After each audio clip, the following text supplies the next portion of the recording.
कहते हैं उन्होंने 1 लाख पुस्तकों का अध्ययन किया। उनके पिताजी के अनुसार एक समय पे घर पे लाइब्रेरी थी, लेकिन एक समय के बाद लाइब्रेरी के अंदर घर था। एक बार उनको सुन लेता तो फिर उनके पास ही बस जाता, अपना घर छोड़ के, अपनी नौकरी छोड़कर। देश और विदेश से ना जाने कितने इंजीनियर, कितने डॉक्टर, कितने धनवान लोग उनके पास आए और उनके पास रह गए, अपना नाम बदलकर, अपना वेश बदलकर। एक ऐसा व्यक्ति जिसको एक तरफ लोग भगवान मानते थे तो दूसरी तरफ आरोप लगाए गए कि ड्रग्स की गतिविधियां उनके आश्रम में चली, सेक्सुअल एक्टिविटी बहुत अनलिमिटेड तरीके से उनके आश्रम में चली। एक ऐसा व्यक्ति जिसके 21 देश दुश्मन बन गए और उन्होंने अपने देश में उनकी एंट्री पे पाबंदी लगा दी। एक ऐसा व्यक्ति जिसने सेक्स पर इतना ज्यादा खुलकर बोला, सेक्सुअल एक्टिविटीज को इतने तरीके से परतों में खोला कि उनको सेक्स गुरु का तमगा ही मिल गया। एक ऐसा गुरु जिसको धनवानों का, रिचेस्ट लोगों का गुरु कहा गया। Perception that you and your religious following are extremely wealthy. My people are rich. इस वीडियो में रजनीश ओशो के जीवन के बारे में बात करेंगे, उनके द्वारा दी गई सीखों के बारे में बात करेंगे, उनके द्वारा दिए गए सिद्धांतों के बारे में बात करेंगे, साथ ही उनके जीवन के साथ जुड़ी हुई मां आनंद शीला के बारे में बात करेंगे, उनके साथ जुड़े हुए अमेरिका में ओरेगन में जो उन्होंने रजनीशपुरम बसाने का प्रयास किया उसके बारे में बात करेंगे। नमस्कार दोस्तों, मेरा नाम है Shyamveer Singh Jajoria. Welcome back to the channel. अगर आप चैनल पर नए हैं तो please subscribe the channel and hit the bell icon ताकि आपको आने वाले वीडियोस का नोटिफिकेशन मिल सके। आज का वीडियो थोड़ा डीप होने वाला है, थोड़ा रिसर्च बेस्ड होने वाला है, कई तरह के आयाम खुलने वाले हैं। आज इस वीडियो में हम जिस व्यक्ति की बात करने जा रहे हैं वो व्यक्ति अपने आप में बहुत बड़ा इंस्टीट्यूशन है, बहुत बड़ी संस्था है, बहुत बड़ा ज्ञान का पुंज है। आपका मेंटली प्रिपेयर्ड हो जाना और वीडियो को अंत तक देखना बहुत जरूरी है ताकि आप रजनीश ओशो के जीवन के तमाम आयामों को अच्छे तरीके से समझ सकें। आज तक आपने हो सकता है फेसबुक पे, व्हाट्सएप पे उनके बारे में कुछ पढ़ा हो तो भ्रांतियां टूटे। हालांकि मैं कॉलेज टाइम से रजनीश ओशो को पढ़ता आया हूँ। उनके द्वारा जो प्रवचन दिए गए और बाद में उनके डिसिबल्स द्वारा उनको किताबों का रूप दिया गया, मैंने काफी किताबें पढ़ी, जैसे कि संभोग से समाधि, जैसे कि ध्यान, जैसे कि शिक्षा। रजनीश ओशो संबंधित उनकी स्पोक पर्सन, उनकी लवर मां आनंद शीला के बारे में पढ़ा, उनके इंटरव्यूज देखे। In love with this man? Such dumb questions. Madhya Pradesh के एक छोटे से जिले रायसेन में चंद्र मोहन जैन के नाम में रजनीश ओशो ने जन्म लिया। कहते हैं कि होनहार बालक के जो है लक्षण पालने में दिख जाते हैं, तो उनकी प्रतिभा के जो है लक्षण शुरू में दिखने लगे थे। स्कूल में उन्होंने अपनी एक पहचान बना ली थी, एक बड़े डिबेटर के रूप में तर्क और वितर्क करने में माहिर हो गए थे। कॉलेज आते आते वो दार्शनिक प्रवृत्ति में संलिप्त हो गए थे। 1951 में यानी कि 19 वर्ष की आयु में भारतीय धर्म सम्मेलन में उन्होंने सबसे पहले बोला। इसके बाद 1953 में 21 वर्ष की आयु में उन्होंने ज्ञान प्राप्ति कर दर्शन शास्त्र बीए और एमए करने के बाद जबलपुर में ही प्रोफेसर बन गए। प्रोफेसर रहते उन्होंने भाषण देना शुरू किया, तर्क वितर्क करना शुरू किया, तो यूथ में उनकी जो है पहचान बन गई। 1968 में उन्होंने प्रवचन दिया, from sex to super consciousness, संभोग से समाधि की स्थिति। और यह किताब उनकी शायद सबसे ज्यादा अधिक मात्रा में सेल होने वाली किताब है। ये किताब मैंने खुद पढ़ी है और मैं कहूंगा कि ये किताब हर एक व्यक्ति को पढ़नी चाहिए। ये किताब आपको बहुत विस्तृत रूप में समझाएगी what is sex and what is the meditation and what is the samadhi. मैं यहाँ पे एक टिप्पणी करना चाहता हूँ कि उन्होंने from sex to super consciousness ये नाम ही क्यों चुना। हर एक व्यक्ति, हर एक जीव संभोग क्रिया में संलिप्त होता है। एक नर और एक मादा कभी न कभी संभोग करते ही हैं। जब संभोग करते हैं तो एक जब वीर स्खलन होता है तो एक कुछ क्षणों के लिए, कुछ सेकंड के लिए एक ऐसा पल आता है जब आप शून्य अवस्था में पहुंच जाते हैं।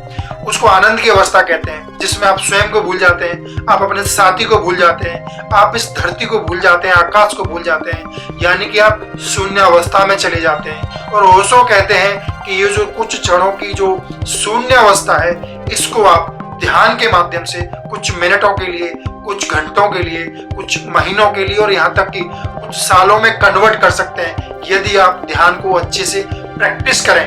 खैर, उनका यह प्रवचन आज की भाषा में कहें तो बहुत ज्यादा वायरल हो गया। 1970 में ओशो का जब कॉलेज से मन भर गया तो उन्होंने जबलपुर छोड़ दिया। 1971 में उनके डिसिबल्स द्वारा उनको भगवान का दर्जा दे दिया गया। वो अपने विचारों के प्रचार और प्रसार के लिए पुणे में चले गए। 1974 से लेकर 1981 तक उन्होंने वहीं पे अपने भाषण दिए, प्रवचन दिए। पुणे के आश्रम में कहा जाता है कि देश विदेश से आने वाले लोग एक बार आ जाते थे तो सालों के लिए वहां ठहर जाते थे।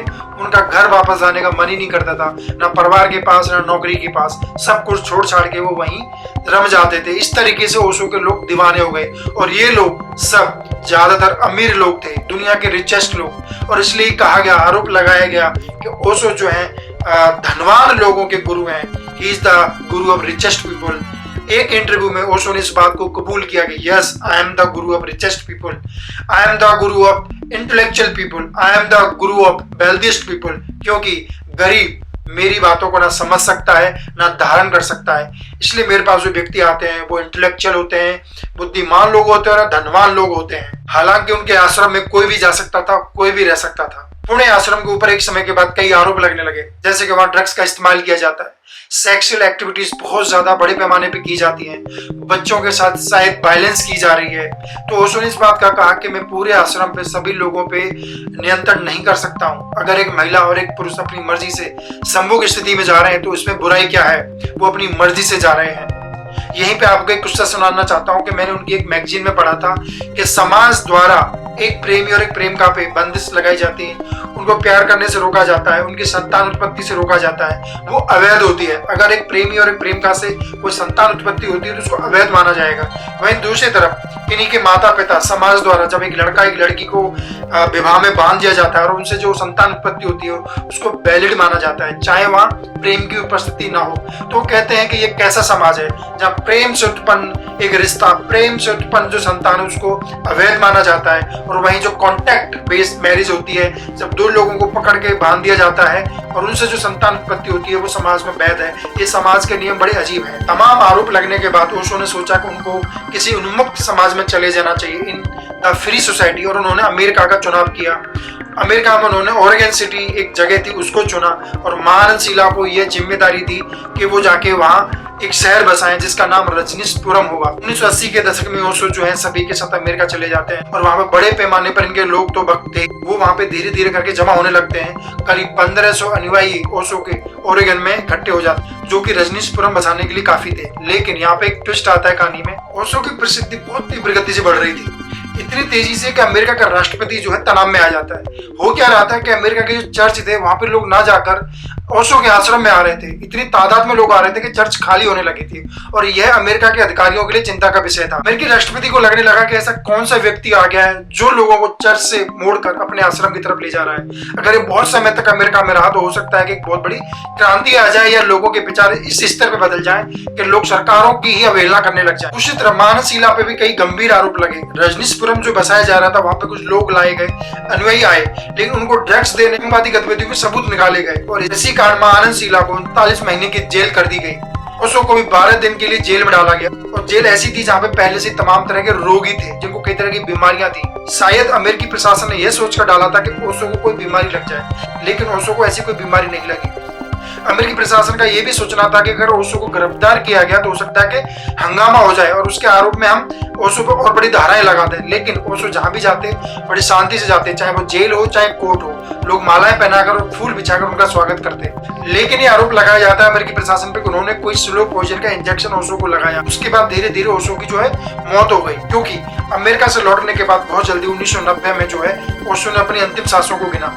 जब अमेरिका ने ओशो पर 5 साल का बैन लगा दिया, इसके साथ ही अन्य देशों ने उनके ऊपर बैन लगा दिया। 21 सरकारों ने उनके ऊपर बैन लगाया कि उनके देश में ओशो को आना निषेध है। 21 सरकारें उनकी दुश्मन बन गई थी। 21 सरकारें उनसे इतना डरने लगी कि ये व्यक्ति अगर यहाँ पे आया तो हमारे लोगों को बरगला लेगा, हमारे यूथ को पथभ्रष्ट कर देगा। इन सारी बातों को सुनकर सुकरात का ख्याल आया। वही सुकरात जिस पर ग्रीस के लोगों को, युवकों को पथभ्रष्ट करने का आरोप लगाया गया, वह सुकरात जिसके शिष्य प्लेटो थे। प्लेटो ने सुकरात को भगाने का प्रयास भी किया, लेकिन सुकरात ने इनकार कर दिया, ये कहकर कि मेरा भौतिक शरीर भले ही नष्ट हो जाए लेकिन मेरे विचार नष्ट नहीं होने चाहिए। अगर मैं भाग गया तो मेरे विचार नष्ट हो जाएंगे और ये मुझे कभी भी कबूल नहीं है। इसलिए सुकरात ने विष के प्याले का चुनाव किया और इतिहास में अमर हो गया। लगभग पूरे यूरोप में और अमेरिका में 5 साल के प्रतिबंध के बाद ओशो फिर से वापस लौटकर भारत आते हैं और ये कहते हैं कि अमेरिका मेरे विचारों के लायक नहीं है। तो जिस रामराज्य की कल्पना महात्मा गांधी ने कभी की थी, उस रामराज्य को वो धरातल पर कभी नहीं ला पाए। लेकिन ओशो ने भी एक सपना देखा था स्वर्ग लोक का, और स्वर्ग लोक को आश्रम के माध्यम से, रजनीशपुरम के माध्यम से बसाना चाहते थे। लेकिन एक बहुत बड़ी ट्रेजेडी साबित हुआ। लेकिन पुणे के जो आश्रम में उन्होंने किया वो अपने आप में एक मिसाल है। पुणे का आश्रम आज भी अनवरत रूप से चल रहा है। अगर ओशो की बात की जाएगी तो मानस शीला की बात अवश्य की जाएगी। मानस शीला के बारे में बात कर लेते हैं। मानस शीला जब ओशो से मिलने आई थी पहली बार तो उनकी उम्र मात्र 16 साल थी और वो रजनीश ओशो की गोद में बैठकर समर्पित हो गई थी। जब उनसे पूछा गया कि आपको कैसा लग रहा है तो उन्होंने कहा कि अब मैं मर भी गई तो कोई गम नहीं, क्योंकि मुझे जो पाना था वो पा लिया है। खैर 16 साल की मानस शीला जब 18 साल की होती है तो अपनी हायर स्टडीज के लिए अमेरिका चली जाती है और वहाँ वो विवाह भी कर लेती है। विवाह के पश्चात मानस शीला अपने पति के साथ वापस पुणे आश्रम लौटती है। गौरतलब है कि मानस शीला का असली नाम जो था वो था शीला अम्बालाल पटेल। ओशो के आश्रम में एक नियम था कि जो भी व्यक्ति आएगा वो वहाँ रहता है तो अपना नाम बदल कर रहेगा, अपना पुराना इतिहास भूल कर रहेगा। लेकिन मानस शीला पे कई गंभीर आरोप लगे।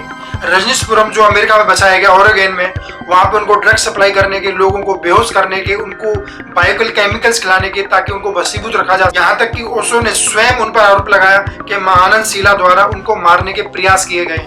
हालांकि कभी भी मानस शीला ने इनको स्वीकार नहीं किया। इस सिलसिले में उन्होंने 2 किताबें भी लिखी हैं, आप देख सकते हैं। ओशो के ऊपर आरोप लगाया गया कि वो सेक्स गुरु हैं, वो सेक्स के बारे में बहुत बात करते हैं। देखिए दोस्तों, हमारे जो समाज की बनावट थी वो जो नैतिक नियमों में बंधा हुआ था उसमें सेक्स पे बात करना एक टैबू की तरह था। जो व्यक्ति सेक्स पे बात करेगा उसको एक अलग नजर से देखा जाएगा। ओशो ने ऐसा कोई विषय नहीं छोड़ा था महत्वपूर्ण जिस पर चर्चा ना की हो। तंत्र शास्त्र पर, ध्यान पर, योग पर, गीता पर, दुनिया के तमाम दर्शनों पर, दुनिया के तमाम विचारकों पर इतना लिखा है, इतना बोला है कि आप कल्पना भी नहीं कर सकते हैं। जिस व्यक्ति ने लगभग 1 लाख पुस्तकों का अध्ययन किया हो तो आप समझ सकते हैं कि उसका दिमाग कितना विस्तृत होगा। कहते हैं कि जिस विषय पर भी ओशो बोलते थे उस विषय पर तमाम विद्वानों को कोट करते थे। इससे अपने आप जाहिर होता है कि उन्होंने कितने लोगों को पढ़ा हुआ था। ओशो ने एक और क्रांतिकारी चीज कही कि देयर इज नो गॉड, जो है वो आप स्वयं ही हैं। ये विडंबना ही कही जाएगी कि जिस व्यक्ति के बारे में पूरा रोम जानता है, पूरा ग्रीस जानता है, उसके बारे में उसके देश के लोग ही नहीं जानते हैं तो भ्रांति मूलक चीजों के साथ जानते हैं, आधा अधूरा जानते हैं। मेरी आप सभी से रिक्वेस्ट है कि आप इस व्यक्ति के बारे में पढ़िए। अगर आपका दिल और दिमाग ना हिल जाए तो आप कहिएगा। ऐसा कोई जरूरी विषय हो जिस पर ओशो ने नहीं बोला है। ध्यान रखिएगा कि ओशो ने स्वयं अपने हाथों से कोई भी किताब नहीं लिखी है। जो भी किताबें लिखी गई उनके डिसिबल्स द्वारा लिखी गई हैं। उन्होंने सिर्फ प्रवचन दिए। ओशो के ऐसे प्रासंगिक विचार हैं कि वो हर व्यक्ति के जीवन को सरल बना सकते हैं, प्रभावी बना सकते हैं और उसको खुश रखने में मदद कर सकते हैं। तो आइए ओशो को जीवन को सेलिब्रेट करते हैं, उनके बारे में अच्छे से पढ़ते हैं, उनको अच्छे से समझते हैं और उनके द्वारा दिए गए सिद्धांतों को प्रचारित करते हैं। कई जगह आप ओशो के विचारों से सहमत भी हो सकते हैं और असहमत भी हो सकते हैं, लेकिन इतना जरूर है कि आप उसके विचारों से हिल जाएंगे अंदर तक। दोस्तों, इस वीडियो को यहीं समाप्त करते हैं। अगर आपको वीडियो पसंद आया तो लाइक कर सकते हैं, शेयर कर सकते हैं, सब्सक्राइब कर सकते हैं। धन्यवाद।